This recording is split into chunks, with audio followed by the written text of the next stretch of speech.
한글을 한번 보세요. 참 아름답죠? 근데 동시에 이걸 언제 다 외우지? 하는 생각에 좀 막막하게 느껴지기도 합니다. 그런데 만약 이 글자들이 그냥 외워야 할 기호가 아니라 우리 몸에 소리내는 원리를 그대로 담아낸 하나의 설계도라면 어떨까요? 자, 한글을 배우는 데는요, 크게 두 가지 길이 있어요. 하나는 우리가 흔히 아는 거죠. 기역, 니은, 디귿 이렇게 이름을 달달 외우는 좀 고된 길입니다. 하지만 다른 하나는 훨씬 더 스마트한 길이죠. 바로 글자의 진짜 소리, 그, 느, 드로 접근하는 과학적인 방법입니다. 오늘 우리는 바로 이 과학적인 길을 따라서 한글을 완전히 해킹해 볼 겁니다.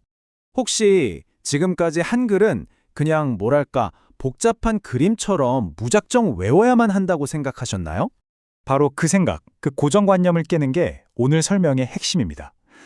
한글의 진짜 비밀은요, 사실 외울 필요가 거의 없다는 거예요. 왜냐고요? 한글은 우리 몸, 특히 소리를 만드는 입과 혀의 모양을 바탕으로 설계된 세계에서 가장 과학적인 문자 중 하나거든요.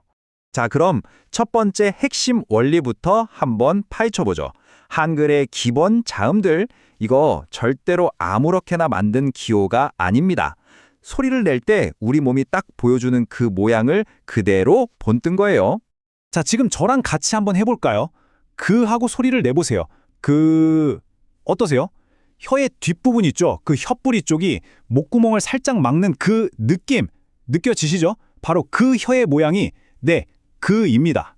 이건 그냥 그림이 아니에요. 내 몸의 일부를 그대로 본뜬 거죠. 정말 대단하지 않나요? 이번엔 느 소리를 내볼게요. 느. 혀끝이 지금 어디에 닿아 있나요? 그렇죠. 윗니 바로 뒤쪽 잇몸에 착 달라붙죠? 느는 바로 그 혀끝의 모양을 그대로 가져온 겁니다. 무는 훨씬 더 직관적이요. 거울이 있으면 한번 보세요. 무 하고 발음할 때 입술 모양이요. 어때요? 네모난 상저 같지 않나요? 미음은 완벽하게 그 입술의 윤곽선입니다. 자, 이번엔 스 하고 바람 소리를 내보세요. 스. 공기가 부딪히면서 나는 소리.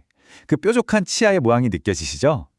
시옷이 바로 우리 이의 모습을 형상화한 겁니다. 그리고 마지막 기본 자음입니다. 아하고 입을 크게 벌릴 때 소리가 나오는 그 동그란 통로요. 바로 그 열린 목구멍의 단면이 이응입니다. 좋습니다. 방금 우리는 알파벳의 기본 부품들을 다 익혔어요.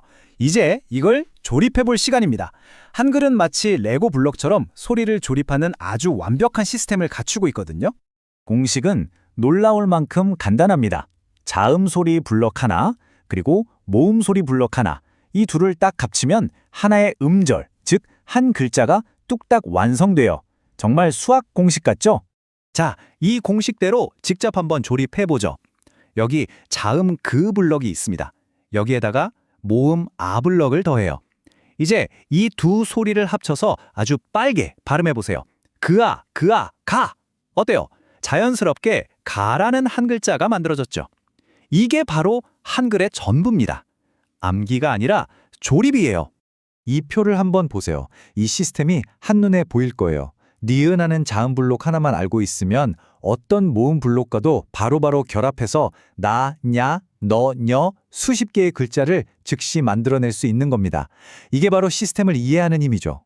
그런데 자음이 5개뿐일 리는 없잖아요? 여기서부터 한글의 진짜 천재성이 드러납니다. 더 외울 필요 없이 이미 아는 글자를 업그레이드하는 방법이 있거든요. 바로 획을 추가하는 원리입니다. 바로 이겁니다. 이게 핵심이에요. 기본 소리 그에 획을 하나 쓱 더 그으면 크가 돼요. 직접 소리 내보면 차이가 확 느껴져요.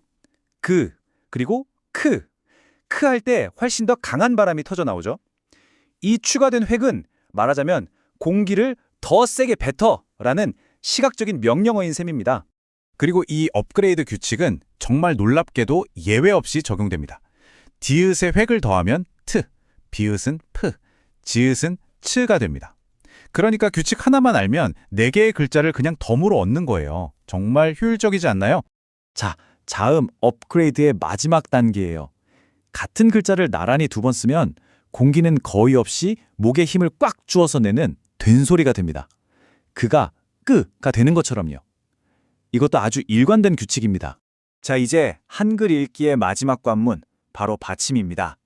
글자 아래에 붙는 이것 때문에 많은 분들이 좌절하곤 하죠. 하지만 여기에도 정말 놀라운 비밀이 숨어 있습니다. 한국어의 그 어떤 복잡한 받침도요, 실제로 소리를 낼 때는 딱 이 7가지 소리 중 하나로만 발음됩니다. 받침 모양은 20개가 넘지만 실제 소리는 딱 7가지라니 이거 정말 엄청난 단순 아닌가요?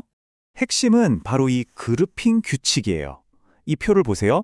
글자 맨 아래에 키어기오든 격혀기오든 소리는 무조건 대표 소리인 컥으로 납니다.